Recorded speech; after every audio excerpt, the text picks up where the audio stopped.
Mokili Live.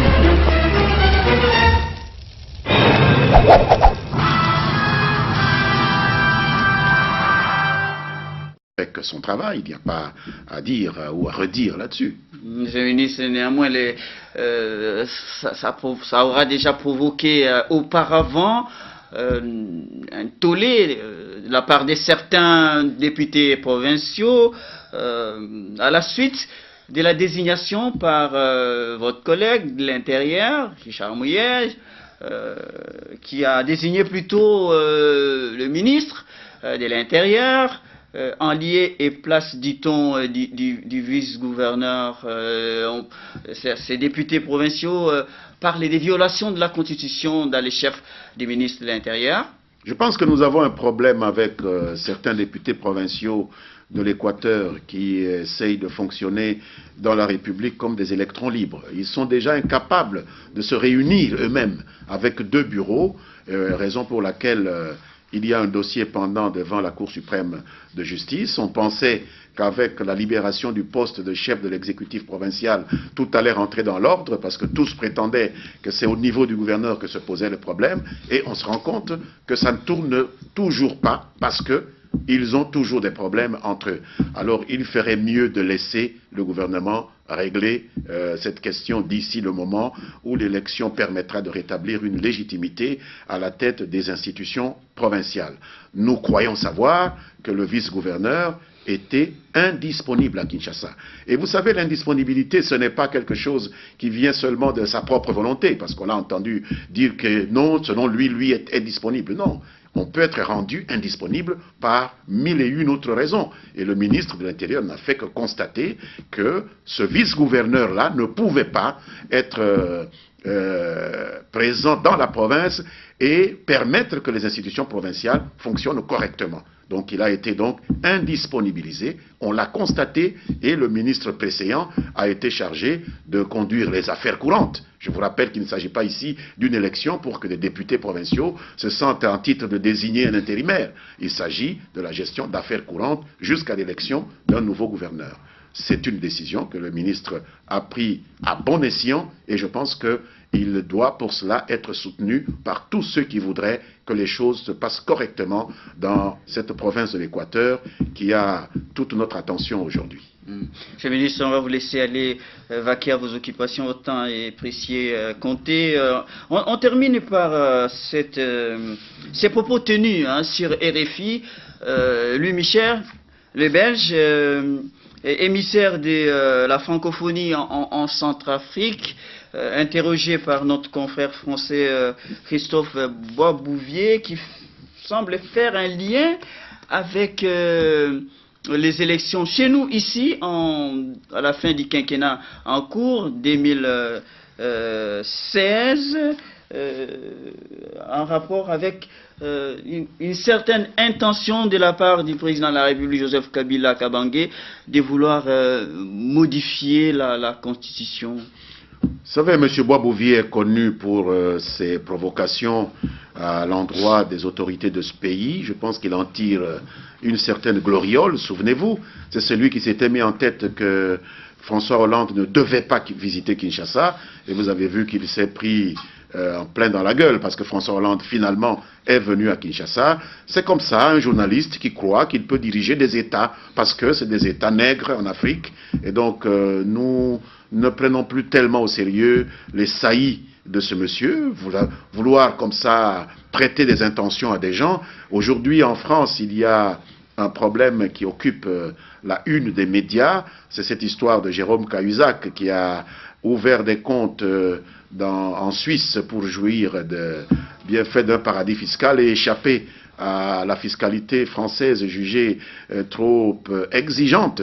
Alors imaginons qu'un journaliste aille poser la question de savoir si François Hollande l'année prochaine ouvrait un compte en Suisse, ce serait quoi?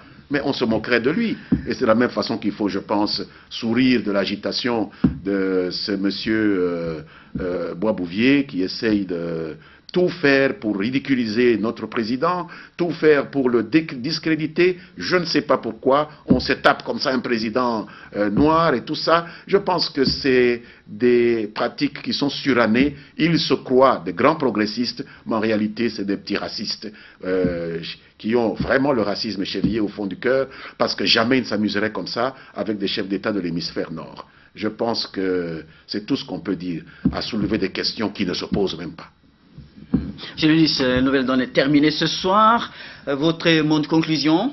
Eh bien, je dois me féliciter de ce que nous avançons lentement mais sûrement vers le rétablissement de la paix et de la sécurité pour tous dans notre province du Kivu. Je voudrais dire à nos populations du Kivu qu'il ne faut en aucun cas céder aux campagnes de terreur que le M23 et ses affidés sont en train de répandre en faisant croire que la guerre va encore revenir, que tel ou tel autre pays voisin va revenir à la rescousse, alors que ces mêmes pays ont signé des accords avec nous à Addis Abeba, que ces mêmes pays sont soumis au droit international, sont soumis aussi à la générosité internationale qui leur indique qu'ils ont atteint la limite de leur immixtion dans les affaires congolaises. Nous pensons que le M23 est réellement seul aujourd'hui et que seul il ne peut pas constituer une menace contre notre population. Il faut garder l'espoir, la paix est là, la paix c'est pour très bientôt. Voilà, le porte-parole du gouvernement, Lambert Mende Omalanga, merci à lui.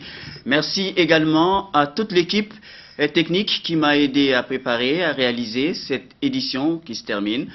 À tous et à chacun, excellente suite des programmes sur notre antenne et bonsoir.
Mokili Live.